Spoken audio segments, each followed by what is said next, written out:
It was supposed to be just another Tuesday night audition, until a 12-year-old boy walked onto the Britain's Got Talent stage and changed everything Simon Cowell thought he knew about talent.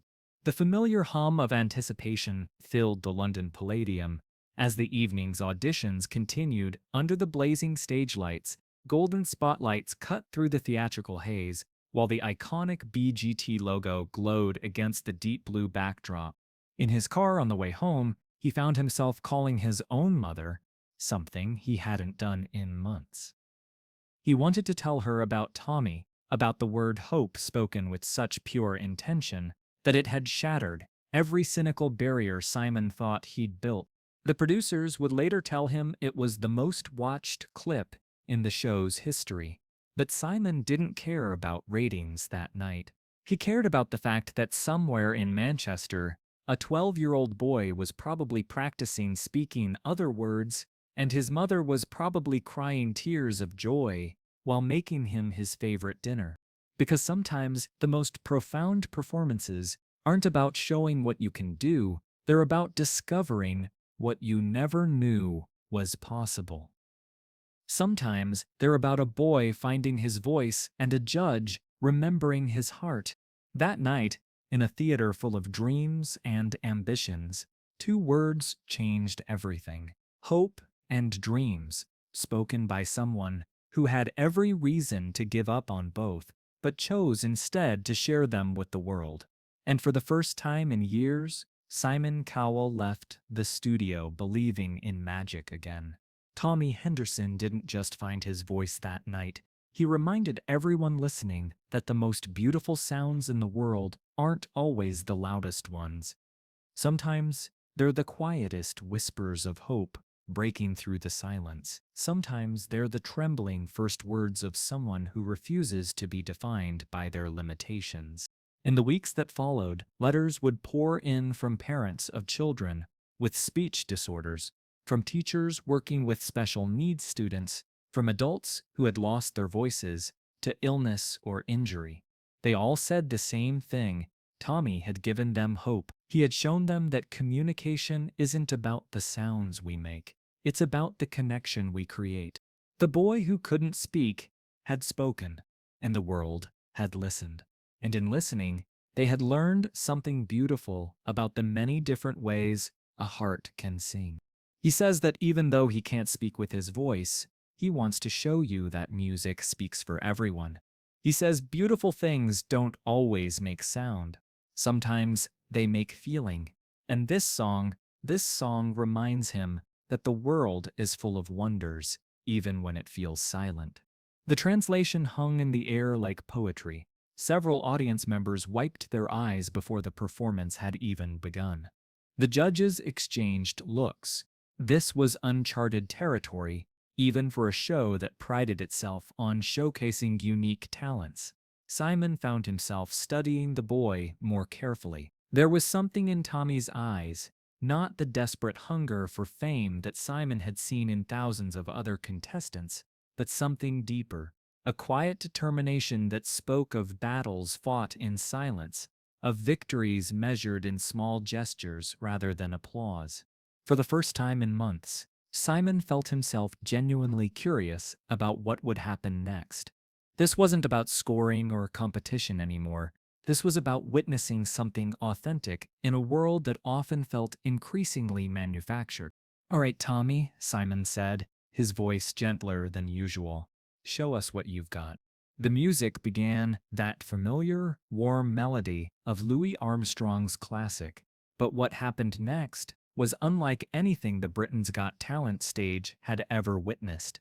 Tommy began to sign the song, his hands moving in beautiful flowing gestures that seemed to dance with the melody. Each sign was performed with such precision and emotion that even those who didn't understand sign language could feel the meaning behind every movement. His face, normally reserved and careful, began to open up like a flower in sunlight, showing the joy and wonder that the song represented. The magic was immediate and undeniable. The theater, designed for grand performances and sweeping gestures, suddenly felt intimate. Every person in the audience became part of something personal, as if Tommy was performing just for them. The usual rustle of programs and whispered conversations ceased entirely. What was remarkable was watching the audience's reaction. Initially uncertain about what they were witnessing, they began to lean forward, drawn into Tommy's world. The sign language wasn't just communication, it was art, it was poetry in motion. Sarah stood beside him, speaking the words aloud as Tommy signed them, her voice clear and strong. I see trees of green, red roses too. But the real magic wasn't in the translation. It was in watching Tommy himself. As the music swelled, something extraordinary began to happen. The boy who had walked onto the stage with careful, measured steps was transforming before everyone's eyes. His movements became more confident, more expressive. His whole body seemed to be singing. Simon found himself leaning forward, no longer the skeptical judge, but something else entirely, a witness to something beautiful. Unfolding, in all his years of television, he had become expert at recognizing manufactured moments, at spotting the difference between genuine emotion and performance. This was different. This was real. This was a boy discovering something about himself in real time, and Simon was privileged to witness it.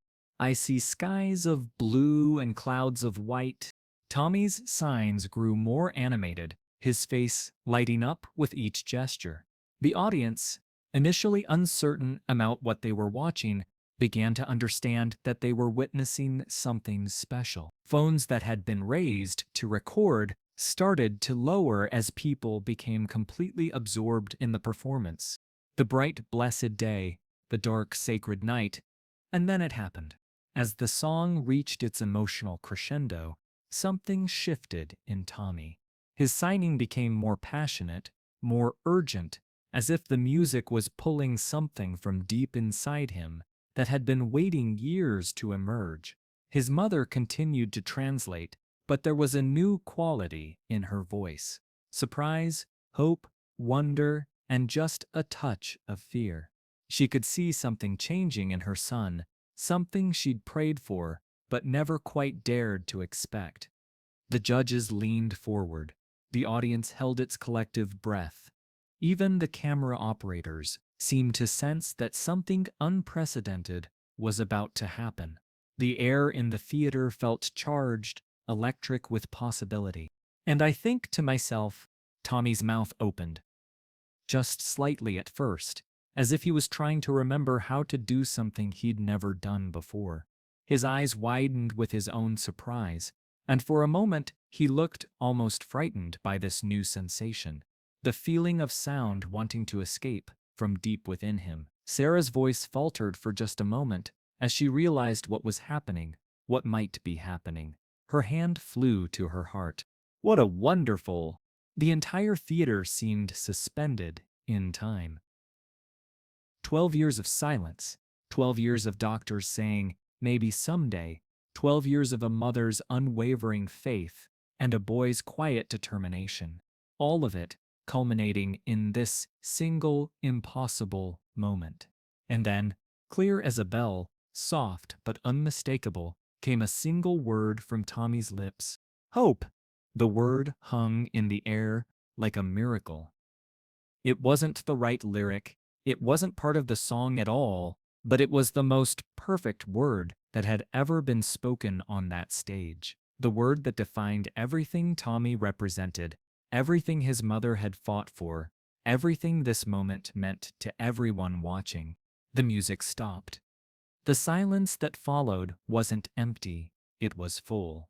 Full of possibility, full of wonder, full of the recognition that they had all just witnessed something that would change them forever.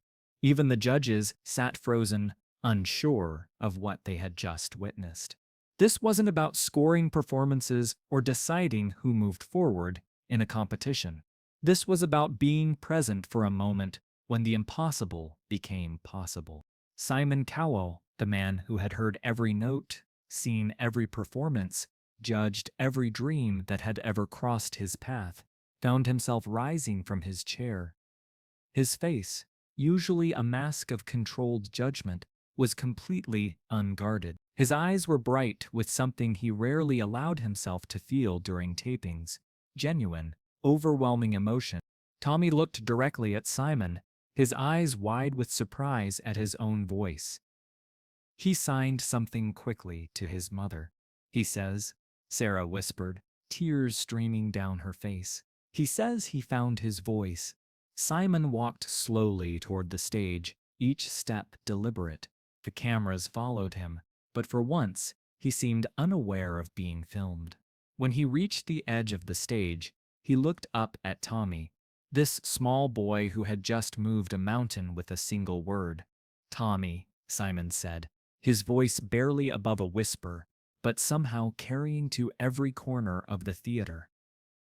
That was the most beautiful thing I've ever heard." He turned to face the other judges, his hand moving toward the golden buzzer. But he paused, looking back at Tommy. "You know what?" Simon said, his voice growing stronger. "This isn't about buzzer. This isn't about competition. This is about hope. You just gave that to everyone in this room." And with that, Simon pressed the golden buzzer.